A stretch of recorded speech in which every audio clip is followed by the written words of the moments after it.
여러분 안녕하십니까? 포항 MBC 뉴스투데이입니다. 오늘도 우리 지역은 대체로 맑은 가운데 청명한 가을 날씨가 예상되는데요. 다만 아침 안개와 일교차에는 유의하셔야겠습니다. 자세한 날씨 유아경 기상캐스터가 전해드립니다. 청명한 가을 하늘을 자꾸 올려다보게 되는 요즘인데요. 오늘도 일교차는 유의하셔야겠습니다. 현재 대구와 안동의 기온 12도, 포항은 14도 가리키고 있고요. 김천은 8도로 오늘 한 자릿수로 시작하는 곳도 많습니다. 아침에는 쌀쌀하지만 낮에는 가을볕이 기온을 끌어올려 최고 25도 안팎까지 기온이 오르겠고요. 낮과 밤의 기온차가 10도에서 15도로 크게 벌어지겠습니다. 큰 일교차로 인해 오늘 아침에도 안개가 자욱합니다. 오늘 오전까지 대구와 경북 내륙을 중심으로 가시거리 200m 미만의 짙은 안개가 끼어 있는 곳이 많은데요. 강이나 호수, 골짜기에 인접한 도로에서는 주변보다 안개가 더욱 짙게 낄 수 있어 교통안전에 각별히 주의하시기 바랍니다. 한편 오늘 경북 남부 동해안에는 오후 한때 소나기가 내리는 곳이 있겠는데요. 예상되는 비의 양은 5mm 안팎으로 양이 많지는 않겠습니다. 주말에도 대체로 맑고 쾌청한 가을 날씨가 예상되고요. 당분간 일교차가 15도 내외로 크게 벌어져 환절기 건강관리 잘하시기 바랍니다. 날씨였습니다. 어제 국회에서 열린 국정감사에서 한수원의 체코 원전 수주와 관련된 질의가 집중됐습니다. 또 후쿠시마 원전오염수 방류와 관련해 정부의 방사능 감시 예산이 크게 줄어든 것에 대한 비판도 나왔습니다. 장미쁨 기자가 보도합니다. 한수원의 체코 원전 수출에 대한 논란이 이어지는 가운데 원전 수주 사업 수익성에 대한 의원들의 질의가 이어졌습니다. 쟁점이 된 것은 체코 원전 수주에 실익이 있느냐는 것이었습니다. 사상 최대 원전 수주라고 국민들에게는 알려졌는데 수익률을 얼마로 계산하고 있어요? 그 말씀을 지금 드릴 수는 없고요. 절대로 믿지는 장사는 아닙니다. 네. 웨스팅하우스와 이 지재권 분쟁 문제는 언제 합의가 됩니까? 계속 그 분쟁 처리를 위해서 진행 중에 있습니다. 한국수력원자력 황주호 사장은 원천적으로 우리에게 수출할 권리가 있다는 점이 명백하다는 취지의 답변을 내놨습니다. 저희는 1997년에 맺은 그 라이센스 어그리먼트에 의해서 해외 수출할 권리를 가지고 있습니다. 그리고 그 어그리먼트는 살아 있습니다. 지난해 큰 논란을 빚었던 후쿠시마 원전 오염수 방류에 대한 해수 감시에 대해서도 우려가 나왔습니다. 이게 모니터가 일본 사람들로 뭘 수치를 제공할 거 아니에요. 그 실시간으로 해줍니까 우리 한국에 대해서? 우리가 받아야 되는 정보에 대해서 합의를 한 상태로 저희들이 실시간으로 받고 있고요. 네. 이상 상황이 발생했을 때도 통보를 하도록 저희들이 조치를 해놓고 있습니다. 원자력안전위원회 유구키 위원장은 해류에 따라 일본 방사성 물질이 우리 해안으로 오는 시점은 방류로부터 4년에서 5년 뒤로 예상되고 현재까지 방사능 수치에 큰 변화는 없었다고 밝혔습니다. 하지만 관련 예산이 절반 이상 크게 줄어서 앞으로 제대로 된 감시가 어려워질 것이라는 지적도 나왔습니다. 지금 현재는 저희들이 생각하는 만큼의 예산을 확보하지는 못했습니다. 관련 예산이 45억에서 18억으로 줄었고 운영 예산, 그러니까 이게 탐지하고 분석하고 시료 세체해서 분석하는 이 직접적인 예산도 반으로 딱 줄었어요. 그렇죠? 운영 예산 30억이 15억으로 줄었는데 똑같은 수준으로 분석할 수 있습니까? 국회 과방위는 다음 날인 11일에는 경주 월성원전과 사용행연료를 보관하고 있는 맥스터, 경주 방패장 현장을 시찰할 계획입니다. MBC 뉴스 장미쁨입니다. 일본이 우리나라의 독도 주변 해양 과학 조사를 지속적으로 방해하고 있는 걸로 나타났습니다. 국회 국방위원회 황희 의원이 해경으로부터 받은 자료에 따르면 일본은 2019년부터 지난해까지 독도 주변에서 이루어진 해양과학조사 131회 가운데 절반이 넘는 75차례나 조사를 방해했습니다. 일본은 우리나라 선박을 순시선으로 따라다니면서 방송하는 등의 방식으로 조사를 방해했는데 이에 대한 단호한 대응이 필요하다는 지적입니다.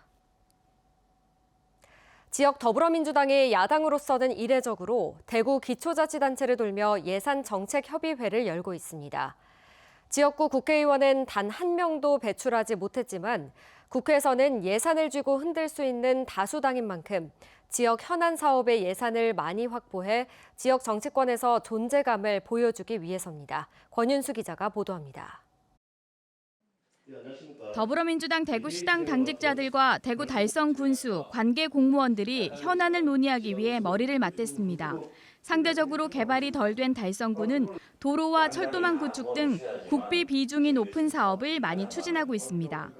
내년도 국회 예산안 심사에서 야당이지만 다수당인 민주당의 협조가 절실한 상황. 달성구는 1조 5천억 원이라는 막대한 예산이 드는 대구 산업선 철도 건설에 내년도 예산 1,600억 원이 잘 반영되게 해달라고 민주당 대구시당에 요청했습니다. 논공 IC 하이패스 건립과 대구 교도소터 현대화 사업의 조속한 착공 등도 건의했습니다. 서대구 KTX에서 굳이 국가산단까지 관통하는 그 사업이 지금 설계 중에 있는데 그게 내년부터 순차적으로 국비가 안정적으로 확보되어야지만 27년 개통을 목표로 가능한 사업이라서 야당이 기초단체와 예산 문제로 머리를 맞대는 것은 상당히 이례적입니다. 지난해 처음으로 대구에서 시도해봤는데 실제 예산을 확보하는 성과가 나타났습니다. 민주당 대구시당은 지난해 민주당 국회의원들을 여러 차례 설득한 결과 북구 구수산 스포츠센터 건립 30억 원, 수성구 고산서당 전통문화교육관 건립 11억 원 등 400여억 원의 예산을 따냈다고 설명했습니다. 올해는 정책협의회 요청에 답이 오지 않은 서구와 달서구를 제외하고 나머지 7개 구군에서 예산정책협의회를 엽니다. 지역 예산 위축이 크게 염려되는 상황입니다. 대구 민주당이 지난해 올해도 대구 경제발전 또 지역의 민생의 어려움을 해결하는 예산을 확보하기 위해서 국회에서 열심히 뛰겠습니다. 민주당 대구시당은 협의회가 끝나는 대로 박찬대 원내대표를 비롯한 중앙당 지도부와 예결위 소속 의원들을 찾아 대구 예산 반영을 건의하기로 했습니다. 민주당은 지역구 국회의원을 단 한 명도 배출하지 못했지만 국회 다수당인 만큼 지역에서도 존재감을 보여주며 민심을 파고들고 있습니다. MBC 뉴스 권윤수입니다. 더불어민주당과 경주시는 어제 시청 대회의실에서 당정협의회를 열고 지역 현안 사업에 대해 논의했습니다. 더불어민주당은 안강 폐기물 처리장과 월성원전 관리 등 지역 현안에 대한 경주시의 입장을 요구했고 당정협의회를 정례화할 것을 주문했습니다. 경주시는 내년도 에이펙 성공 개최에 최선을 다하고 있다며 다양한 분야에서 민주당의 협조를 요청했습니다. 악성 민원과 직무 스트레스 등에 시달리는 공무원들이 많습니다. 몸과 마음이 지친 공직자들이 심리 상담을 받는 일이 급증하고 있는데요. 공직을 떠나는 젊은 공무원들도 늘고 있습니다. 박재영 기자가 보도합니다. 구청 민원실 직원이 휴대용 촬영 장비를 몸에 부착한 채 일하고 있습니다. 폭언과 욕설, 난동을 동반한 악성 민원에 대응하기 위한 조치입니다. 대구와 전국 대부분 지자체가 이런 문제로 골머리를 앓고 있습니다. 일롱이로부터 욕을 먹는 거지 뭐. 내 집에 있는 우리 부모님 자식들 집 사람을 욕을 한다고 전화로. 그런데 오늘 진짜 심적인 하고 또.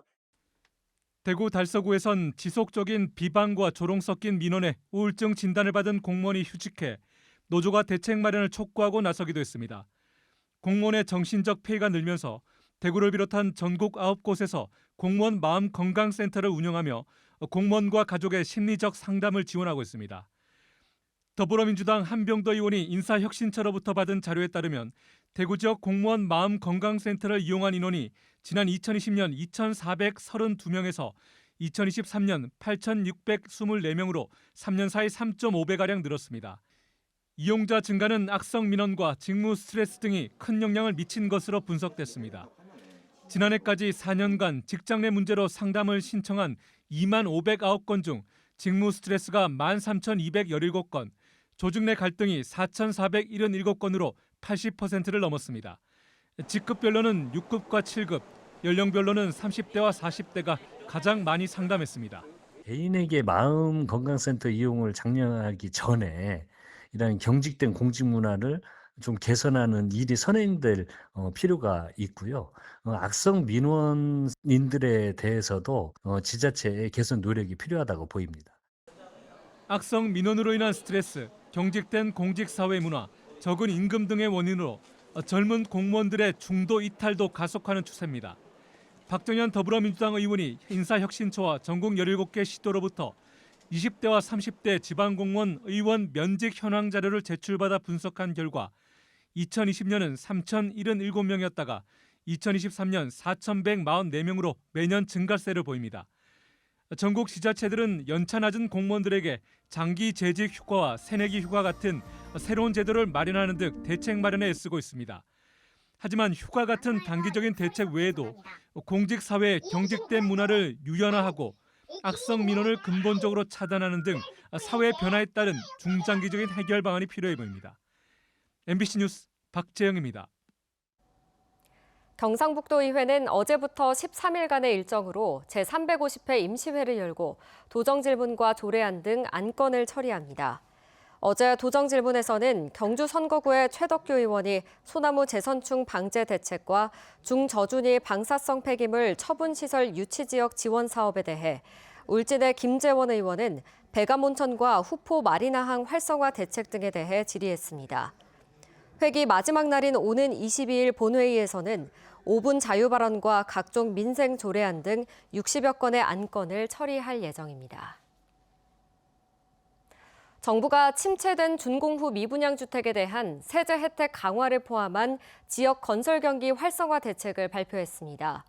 하지만 이 정도로 수요를 촉진하긴 어렵다는 게 지역주택 업계의 반응인데요. 주택업계가 자구 노력을 더 강화해야 한다는 목소리도 나옵니다. 도건엽 기자입니다.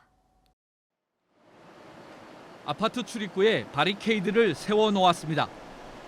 놀이터에는 아이들이 보이지 않습니다. 1000가구에 육박하는 이 아파트 단지는 지난 4월 공사가 끝났지만 아직 입주자가 없습니다. 후분양으로 전환했지만 부동산 경기 침체로 준공 후 반년째 분양 일정을 잡지 못하고 있습니다. 지난 8월 말 기준 대구의 미분양 주택은 9,410가구로 전국에서 경기도에 이어 두 번째로 많습니다. 이 아파트처럼 분양 일정을 미루는 것까지 더하면 10,000가구를 훌쩍 넘을 것으로 업계는 추정하고 있습니다. 대책을 요구하는 목소리가 높은 가운데 정부는 지난 2일 경제장관 회의를 열고 지역 건설 경기 활성화 대책을 내놨습니다. 지방 미분양 해소를 위한 인센티브를 강화해 지역 건설 경기를 활성화하겠습니다. 주택 건설 사업자가 보유한 준공후 미분양 주택에 대해 종부세 합산 배제 기간을 7년까지 한시 확대하겠습니다. 미분양 주택을 임대주택으로 활용할 때 세제 혜택을 주는 방안도 포함됐습니다. 하지만 수요를 촉진하기에는 부족하다는 게 지역 주택업계의 생각입니다. 취득세 감면, 한시적 양도소득세 면제 등과 같은 실구매자의 직접적인 혜택이, 금전적인 혜택이 지금은 좀 필요한 상황이다. 미분양 사태의 가장 큰 원인 중 하나가 과잉 공급인 만큼 업계가 자구 노력을 더 해야 한다는 지적도 나옵니다. 지난 2019년부터 2022년까지 4년간 대구에 새로 분양한 아파트는 8만 가구가량. 집값 상승기에 편승해 연간 12,000가구 안팎인 적정 공급량을 훌쩍 넘는 물량을 쏟아냈다는 겁니다. 할인 분양 및 기존 분양자 할인 적용, 페이백 확대, 원금 보장이나 프리미엄 보장 제도, 전세 방식으로 일정 기간 거주했다가 매수 여부를 결정하는 스마트 리빙 등 다양한 방식의 자구 노력을 지금보다 더 확대해야 할 것으로 생각됩니다. 정부 대책도 업계 좌우책도 수요자의 눈높이에 맞춰야 미분양 사태의 출구를 찾을 수 있을 것으로 보입니다. MBC 뉴스 도건협입니다. 제51회 신라문화제가 오늘 화평서재를 시작으로 사흘간의 축제를 시작합니다. 이번 신라문화제는 대릉원에서 개최되는 패션쇼와 드론쇼 등 화려한 개막식을 시작으로 봉황대 광장에서 열리는 야시장, 푸드트럭존, 실크로드 페스타 공연 등이 다채롭게 열립니다. 또 친환경 공간이 마련돼 폐플라스틱 업사이클링 체험과 에코백 제작 등 다양한 체험 활동도 가능합니다. 경주 환경운동연합은 신고리 오유코기에 설치된 그레이팅, 덮개용 철판 불량 시공에 대한 우려가 나오고 있다며 이에 대한 철저한 검증이 시급하다고 밝혔습니다.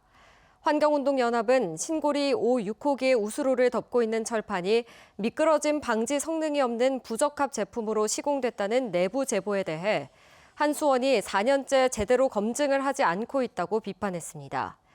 이에 따라 한수원이 시민사회가 추천하는 전문가를 포함한 투명한 검증을 할 것을 촉구했습니다. 올 시즌 프로축구 최종 순위를 결정할 하나은행 K리그1 2024 파이널 라운드 일정이 확정됐습니다. 정규리그에서 리그 4위의 성적표를 받은 포항은 파이널 A그룹에서 수원FC, 울산, 서울, 김천, 강원과 5경기를 더 치릅니다. 포항은 오는 18일 오후 7시 30분 포항 스틸야드에서 수원FC와 파이널 라운드 첫 경기를 치르고 27일 오후 2시 울산을 홈으로 불러들여 시즌 마지막 동해안 더비를 펼칩니다.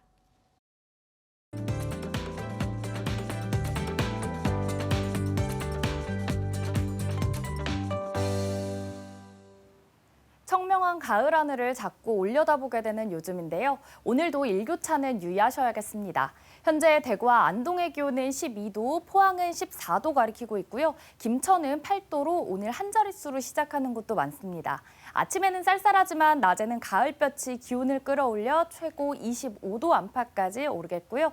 낮과 밤의 기온차가 10도에서 15도로 크게 벌어지겠습니다. 큰 일교차로 인해 오늘 아침에도 안개가 자욱합니다. 오늘 오전까지 대구와 경북 내륙을 중심으로 가시거리 200m 미만의 짙은 안개가 끼어 있는 곳이 많은데요. 강이나 호수, 골짜기에 인접한 도로에서는 주변보다 안개가 더욱 짙게 낄 수 있어 교통안전에 각별히 주의하시기 바랍니다.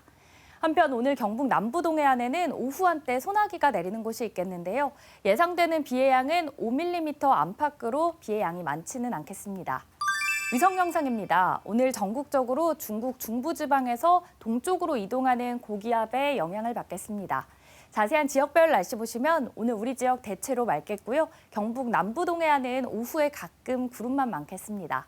오늘 미세먼지는 좋음에서 보통 수준 예상되고요. 바다의 물결은 0.5m에서 최고 1.5m로 잔잔하게 일겠습니다.